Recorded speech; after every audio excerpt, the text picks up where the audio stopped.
आज हम लोग बात करेंगे मूल्यांकन के प्रकार की। ये मूल्यांकन के प्रकार एग्ज़ाम में कई बार पूछे जाते हैं और बड़ा ही डाउट्स होता है इनके बारे में कि आखिरकार इनका आपस में क्या संबंध है और ये इनका अर्थ क्या है, अलग अलग इनमें डिफरेंस क्या है। तो मैंने जितने भी प्रकार यहाँ पर दिखे गए हैं या जो बुक्स में मिलते हैं वो सारे के सारे प्रकारों को यहाँ पर समझाने का मैं प्रयास करूँगा और ये वीडियो आपके लिए बहुत इंपॉर्टेंट होने वाला है, इसलिए इस वीडियो को पूरा देखें। तो आइए बिना देरी के हुए शुरू करते हैं। हम लोग पहले पढ़ते हैं। देखिए पहले सबसे पहले तो आप एक बार देख लीजिए। पहला नंबर है आंतरिक मूल्यांकन, जिसे हम इंटरनल इवैल्यूएशन बोलेंगे। दूसरा है बाह्य मूल्यांकन, फिर है सतत आंतरिक मूल्यांकन, फिर है संरचनात्मक मूल्यांकन, योगात्मक मूल्यांकन, सतत मूल्यांकन और फिर है व्यापक मूल्यांकन। राइट, तो एक एक को आपको ध्यान से सुनना है और बहुत ही ज़्यादा टफ नहीं है, बहुत ही सिंपल सरल तरीके से मैं आपको यहाँ पर समझाने वाला हूँ। तो बिल्कुल आपको बस ध्यान से सुनना है। एक या दो लाइनों में मैं बताऊंगा और उनको एक्सप्लेन करूंगा ताकि आपको बहुत ज़्यादा जो है हौच पौच ना हो, आपको डाउट्स ना हो, आपको कन्फ्यूज़न ना हो। तो आइए पहले की बात करते हैं आंतरिक मूल्यांकन की, इंटरनल इवैल्यूएशन की। तो ये क्या है और क्यों किया जाता है, कब किया जाता है। आंतरिक मूल्यांकन का मतलब है कि जब जिस विद्यालय में शिक्षण कार्य चल रहा है उस शिक्षण कार्य में जो शिक्षक शिक्षण कार्य कर रहा है वही शिक्षक जो है अपने बच्चों का स्वयं मूल्यांकन करे।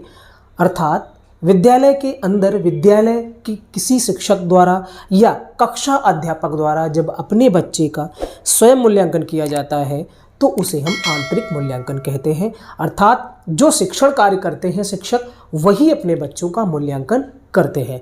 इस प्रकार के मूल्यांकन में जिसे हम आंतरिक मूल्यांकन या इंटरनल इवैल्यूएशन कहते हैं।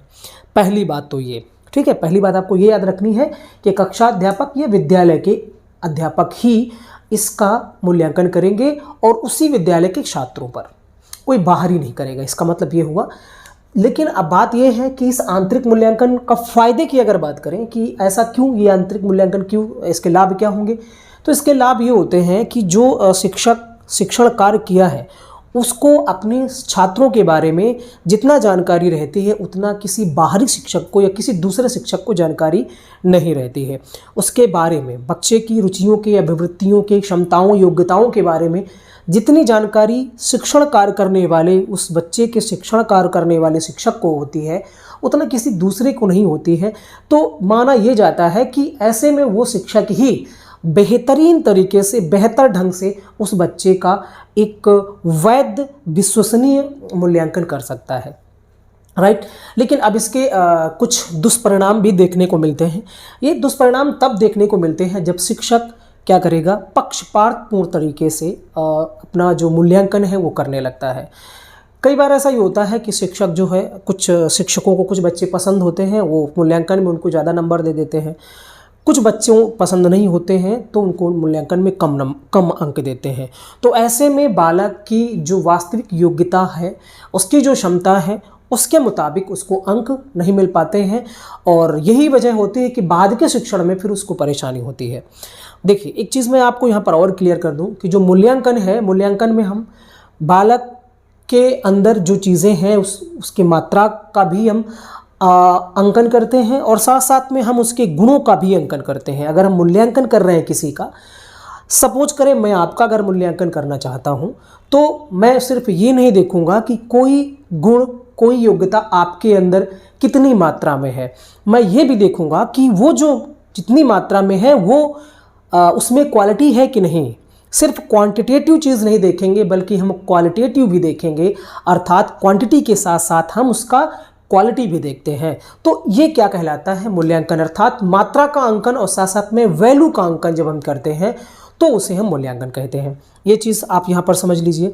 और मूल्यांकन किया क्यों जाता है ये भी आप जान लीजिए। इसको समझने के पहले मूल्यांकन करने का मतलब ये है कि जब तक हम बच्चे का मूल्यांकन नहीं करेंगे तो वो बच्चे को खुद को उसके बारे में जानकारी नहीं उपलब्ध होगी और साथ साथ में शिक्षक को उसके बारे में जानकारी उपलब्ध नहीं होगी, एक्चुअल जानकारी उपलब्ध नहीं होगी। अगर हम मूल्यांकन कर लेते हैं तो हम बेहतर तरीके से अगली शिक्षण योजना बना करके उसको सिखा सकते हैं, क्योंकि हमें उस बालक की कमियों के बारे में, उसकी क्षमताओं के, योग्यताओं के बारे में जानकारी प्राप्त हो जाती है और उसके मुताबिक फिर हम अपनी शिक्षण योजना में सुधार करते हुए आगे बढ़ते हैं, इसलिए मूल्यांकन किया जाता है। राइट। अब जब हमने बात की आंतरिक मूल्यांकन की, तो उसको मैंने बता ही दिया कि ये उसी शिक्षक के द्वारा किया जाएगा जिसने बालक का शिक्षण कार्य किया हुआ है, क्योंकि वो बेहतर ढंग से जानता है। लेकिन दूसरी बात मैंने ये भी की, इसकी नेगेटिव बात, कि यहाँ पर पक्षपातपूर्ण व्यवहार भी शिक्षक के द्वारा किया जा सकता है। कई बार शिक्षक जो है बालकों के साथ इतना घुल मिल जाते हैं कि वो उनके बारे में एक धारणा क्रिएट कर लेते हैं, और वो जो पूर्वाग्रह से ग्रसित धारणाएं होती हैं वो बालक के एक्चुअल में और उस समय प्रेजेंट टाइम में उसने जो भी कार्य किया है उसमें अंक प्रदान करने में समस्या उत्पन्न करती है। जैसे बालक पहले अच्छा था किसी शिक्षक की नज़र में, लेकिन उस टाइम जब मूल्यांकन किया जा रहा है उसमें कुछ गड़बड़ियाँ हुई, तो शिक्षक यही सोचेगा ये तो यार ऐसे था, लेकिन आप यहाँ पे इसने ऐसे किया, तो क्यों ना हम ऐसा करें कि पहले के हिसाब से इसको नंबर दे देते हैं। तो कहीं ना कहीं इसको क्या बोलते हैं, पूर्वाग्रह से ग्रसित होना। पूर्व धारणाएं व्यक्ति के मन में मस्तिष्क में बन जाती हैं किसी व्यक्ति को लेकर के, और उन धारणाओं के आधार पर व्यक्ति काम करना शुरू कर देता है। तो ये एक तरीके की हानि भी हमें आंतरिक मूल्यांकन में देखने को मिलती है। राइट। आगे हम लोग बात करते हैं दूसरे बाह्य मूल्यांकन की, एक्सटर्नल इवेल्युएशन की। तो अब ये एक्सटर्नल इवेल्युएशन क्यों आया? जब इसकी बुराई निकल करके आई कि पक्षपात व्यवहार किया जा रहा है, कुछ बच्चों को अंक दिए जा रहे हैं, कुछ को अंक नहीं दिए जा रहे हैं। अर्थात बोलते हैं ना कि मुंह देख करके नंबर देना, मुंह देख करके बालक के बारे में कुछ चीज़ें प्रोवाइड करना। तो ये आया। फिर बाह्य मूल्यांकन ये हुआ कि एक्सटर्नल इवेल्युएशन किया जाए। अब यहाँ अगर बात करें आंतरिक मूल्यांकन की, तो ये स्कूल पे चलता रहता है, स्कूल पे किया जाता है, विद्यालय बस। लेकिन जब हम बात करते हैं बाह्य मूल्यांकन की, तो ऐसे में ये हुआ कि जब ये कमियां हैं आंतरिक मूल्यांकन में, तो क्यों ना ऐसा किया जाए कि पर्यवेक्षक जो है वो बाहर ही बुलाए जाए। और खासकर आप देखते भी हैं कि जब कहीं पर कोई एग्ज़ाम होता है, तो आपने जहाँ पर पढ़ा है उस कॉलेज या स्कूल्स के जो टीचर्स हैं वो नहीं रहते हैं, बल्कि सेंटर बदल दिए जाते हैं। तो इस सेंटर बदलने का मतलब ये है कि जो व्यक्ति बाहरी जो पर्यवेक्षक होगा, जो बाहरी इन्विजिलेटर होगा, या जो कॉपियों को चेक, उत्तर पुस्तिकाओं को चेक करने वाला व्यक्ति होगा, वो चूँकि पक्षपात जैसी चीज़ यहाँ पर नहीं हो पाएगी। अर्थात यहाँ पर वस्तुनिष्ठता बनेगी, ना कि आत्मनिष्ठता। जबकि हम यहाँ पर देखते हैं कि वस्तुनिष्ठ न होकर के ये मूल्यांकन आत्मनिष्ठ हो जाता है। राइट। तो वस्तुनिष्ठता बनी रहे, मूल्यांकन में वैधता विश्वसनीयता कायम रहे, इसलिए बाहरी पर्यवेक्षकों के द्वारा जब उत्तर पुस्तिकाओं की या बालकों की का मूल्यांकन किया जाता है, तो ऐसे में ये माना जाता है कि ये जो है ज़्यादा विश्वसनीय और वैध होगा। लेकिन इसमें भी कमियां निकल करके आती हैं। इसमें कमियां ये निकल करके आती हैं कि शिक्षक कई बार ऐसे करते हैं कि बहुत ज़्यादा गंभीरता से उत्तर पुस्तिकाओं को चेक नहीं करते हैं, और वो ऐसे ही नंबर किसी को कम किसी को ज़्यादा देते चले जाते हैं। तो लापरवाही भी यहाँ पर देखने को मिलती है, और जिसकी वजह से बाह्य मूल्यांकन भी जो है उतना प्रभावी नहीं हो पाता। तो हमने आंतरिक मूल्यांकन और बाह्य मूल्यांकन के बारे में जाना, इंटरनल इवैल्यूएशन और एक्सटर्नल इवैल्यूएशन। राइट। समझ में आया ही होगा। अगली बात करते हैं हम लोग सतत आंतरिक मूल्यांकन की। अब चूँकि ये दोनों फ्लॉप हो गए, सही से काम नहीं हो रहा था यहाँ पर, तो फिर ऐसे में आया सतत आंतरिक मूल्यांकन। और इस सतत आंतरिक मूल्यांकन की बात कोठारी कमीशन ने 1964-66 में जो आता है 1964-66 में, तो उसने एक सुझाव दिया कि क्यों ना सतत आंतरिक मूल्यांकन किया जाए, कंटिन्यूअस इंटरनल इवैल्यूएशन किया जाए। क्योंकि यहाँ दोनों जगह दिक्कत आ रही थी। यहाँ दिक्कत थी कि पक्षपातपूर्ण व्यवहार हो सकता है, अर्थात ये मूल्यांकन वस्तुनिष्ठ न होकर के आत्मनिष्ठ हो सकता है, व्यक्तिनिष्ठ हो सकता है। और यह एक समस्या थी कि शिक्षक जो है गंभीरता से चीज़ों को नहीं लेते हैं, जिसकी वजह से रियलिटी में बच्चों का मूल्यांकन नहीं हो पाता। तो क्यों ना हम सतत आंतरिक मूल्यांकन जैसी धारणा लेकर के, अवधारणा लेकर के आए, और बाद में ये आती भी है और इसको माना भी जाता है। ठीक है। तो अब इसमें क्या था, जैसे इसमें लगा है सतत। सतत का मतलब है कि निरंतर, कंटिन्यूअस। और आंतरिक मूल्यांकन यही वाला होगा, इंटरनल इवैल्यूएशन। अर्थात दो चीज़ें यहाँ पर आपको याद रखनी है। पहली चीज़ तो जो शिक्षक शिक्षण कार्य कर रहे हैं बालकों के साथ, वही शिक्षक उन बालकों का क्या करेंगे, मूल्यांकन करेंगे। चूँकि उनको जितना पता है उन बालकों के बारे में, उतना किसी बाहरी को नहीं पता है। अब ये बार बार मैं ये कह रहा हूँ कि उनके बारे में पता करने की बात, तो यहाँ एक चीज़ आप समझ लीजिए कि जो बाहरी पर्यवेक्षक है वो सिर्फ आपके नंबर देखेगा, आपने कैसा लिखा है आपकी कॉपी को देखेगा। राइट। लेकिन वो ये नहीं देखेगा कि इसके अलावा भी आपके अंदर बहुत सारी उन बालकों के अंदर क्वालिटी हो सकती है। अर्थात जो सभी पक्ष होते हैं, चाहे वो भावनात्मक, बोधात्मक, ज्ञानात्मक पक्ष, अनुक्रियात्मक पक्ष, तो ये जो तीनों पक्ष हैं, इन तीनों पक्ष के हिसाब से वो नंबर नहीं दे पाते हैं, बल्कि जो चीज़ें लिखी गई हैं उनके मुताबिक वो अंकन करते हैं, जिसकी वजह से यहाँ समस्या होती है। तो इसी वजह से यहाँ पर क्या किया गया, सतत आंतरिक मूल्यांकन आया। सतत का मतलब कंटिन्यूअस, निरंतर चलने वाला, और आंतरिक मूल्यांकन का मतलब ये है कि यहाँ उसी शिक्षक के द्वारा मूल्यांकन किया जाएगा जिसने शिक्षण कार्य किया है। तो शिक्षण कार्य जिसने किया है वही मूल्यांकन करेगा, और ये मूल्यांकन निरंतर चलता रहेगा, बीच बीच में चलता रहेगा, ताकि बच्चे की कमियों के बारे में हमें पता चलता रहे और हम आगे सुधार करते हुए अपने शिक्षण कार्य को करते रहें। ठीक है, तो इसलिए ये लाया गया, जैसे हम कंटिन्यूअस इंटरनल इवैल्यूएशन बोलते हैं।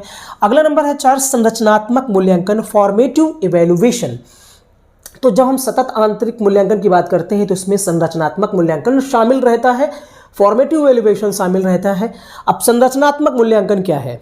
देखिए, संरचनात्मक मूल्यांकन और योगात्मक मूल्यांकन, इन दोनों की बात जो है किसने की, मिचेल स्क्रीवेन 1967 ईस्वी में इन्होंने ये दोनों संरचनात्मक मूल्यांकन और योगात्मक मूल्यांकन की बात की थी। संरचनात्मक मूल्यांकन के बारे में जैसे इसका नाम ही है फॉर्मेटिव इवैल्यूएशन, या जिसे हम रचनात्मक मूल्यांकन भी कह सकते हैं। इसका मतलब क्या है कि जो भी हम अपनी शिक्षण योजना बनाते हैं, जो भी हम शिक्षण विधि बनाते हैं, मतलब जितनी भी शैक्षिक कार्य योजना हम तैयार करते हैं, उस शैक्षिक कार्य योजना को एक बार हम चेक भी करते हैं, उसका मूल्यांकन भी करते हैं, ताकि उसमें सुधार हम कर सकें। और उसके बाद जो है अगर हमने बच्चों पर लागू भी कर दिया ये मूल्यांकन, और मूल्यांकन करने के अब ये मूल्यांकन बीच बीच में होगा, ताकि उस मूल्यांकन में हम सुधार कर सकें, जिसे हम क्या कह सकते हैं, यहाँ पर एक नाम दिया गया है सतत मूल्यांकन, ये भी कह सकते हैं। तो संरचनात्मक मूल्यांकन में यही होता है। अब इसके एक उदाहरण के तौर पर समझते हैं, जैसे कि एक मनोविज्ञान ने एक पुस्तक छापी। पुस्तक छापने के बाद अब वो तो पूरा काम कर चुका, पुस्तक छाप चुका, लेकिन अब वो उस पुस्तक को अभी प्रकाशित नहीं करना चाह रहा है। प्रकाशन के पहले, वितरण के पहले उसने क्या किया कि उस किताब का दोबारा अध्ययन किया और एक ड्राफ्ट तैयार किया। उस ड्राफ्ट में उस पुस्तक की कमियों और अच्छाइयों के बारे में लिख दिया, ताकि बच्चों को पता चलता रहे कि हाँ, यहाँ पे ये समस्या है। तो ये संरचनात्मक मूल्यांकन हो गया, मतलब जहाँ पर जिस मूल्यांकन में सुधार की संभावना हो, और इसे हम अगर हम आकलन से जोड़ेंगे तो इसे हम एक और नाम दे सकते हैं, असेसमेंट फॉर लर्निंग, अर्थात अधिगम के लिए आकलन जो है वो इसी संरचनात्मक मूल्यांकन, फॉर्मेटिव इवैल्यूएशन से जुड़ा हुआ है। बस नाम यहाँ पर थोड़ा चेंज ये हो जाता है कि वहाँ पर फॉर्मेटिव असेसमेंट कह देते हैं, यहाँ पर हम उसे फॉर्मेटिव इवैल्यूएशन कह रहे हैं। ठीक है, तो संरचनात्मक मूल्यांकन का मतलब ये है। योगात्मक मूल्यांकन की बात करें तो जैसे इसका नाम है समेटिव इवैल्यूएशन। समेटिव इवैल्यूएशन का मतलब है जब हम सत्रांत में कोई मूल्यांकन करें, मतलब कहने का कि हमने जो एक समय निर्धारित किया है 6 माह या 1 वर्ष, उस 1 वर्ष के बाद जब पाठ्यक्रम कंप्लीट हो जाए उसके बाद मूल्यांकन करें। और ये मूल्यांकन इसलिए किया जाता है ताकि ये देखा जा सके कि बालक अगली कक्षा में जाने के लिए तैयार है या नहीं है, अभी उसको उतना अधिगम हुआ है कि नहीं हुआ है।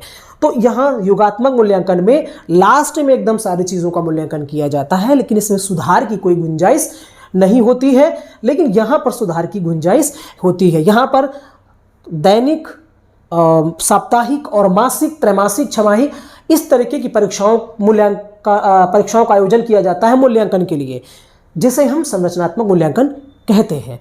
यहाँ हम एक बार मूल्यांकन करने के पश्चात हमें पता चलेगा और फिर अपने उस मूल्यांकन में बदलाव कर सकते हैं, क्योंकि हमें पता चल जाएगा कि रियलिटी में बच्चों के अंदर अभी कौन सी कमी है और या हमारे मूल्यांकन में कौन सी अभी कमी है, जिससे कि हम बच्चों का सही से मूल्यांकन नहीं कर पा रहे हैं।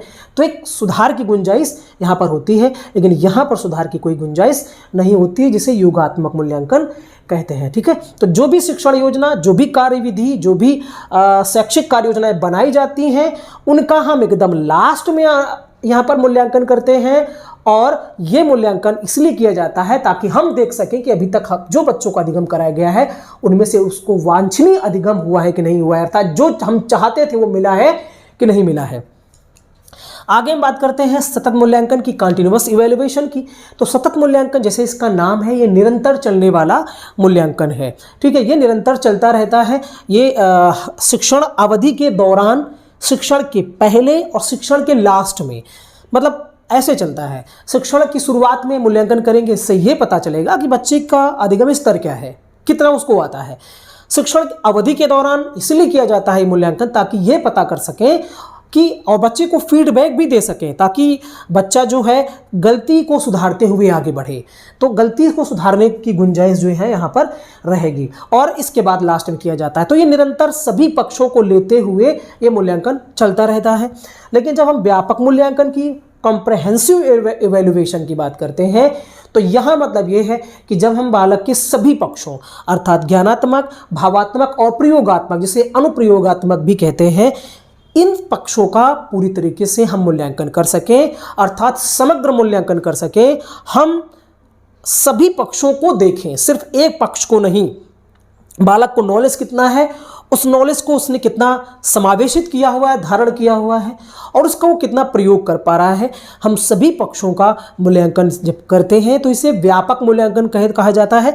और ये दोनों एक साथ चलते हैं, सतत मूल्यांकन और व्यापक मूल्यांकन, अर्थात निरंतर मूल्यांकन होते रहना चाहिए। और वो मूल्यांकन कैसा होना चाहिए? व्यापक मूल्यांकन होना चाहिए, अर्थात सारी चीज़ों को एक साथ लेते हुए, बालक के सारे विकास के आयामों को देखते हुए लगातार जब मूल्यांकन होता है, तब उसे हम नाम देते हैं, हम यहाँ पर 8वां नाम दे सकते हैं। क्या दे सकते हैं नाम? सतत एवं व्यापक मूल्यांकन। सतत एवं व्यापक मूल्यांकन। तो ये एक साथ हम इसको यूज कर सकते हैं। अलग अलग की मैंने बात बता दी, ये निरंतर चलेगा, और ये क्या है? सभी पक्षों को लेकर के चलेगा। राइट। तो इस तरीके से हमने आंतरिक मूल्यांकन, बाह्य मूल्यांकन के बारे में और जाना, जितने भी मूल्यांकन यहाँ पर दिए गए हैं। ठीक है, इस वीडियो में इतना ही। अगर आपको फिर भी चीज़ें समझ में ना आई हों तो एक बार आप कमेंट ज़रूर करें, तो इसका मैं एक बार वीडियो दोबारा बना सकता हूं, ताकि आपको बेहतर तरीके से चीज़ें समझ में आ जाए। इस वीडियो में इतना ही, फिर मिलते हैं नेक्स्ट वीडियो में। Thank you.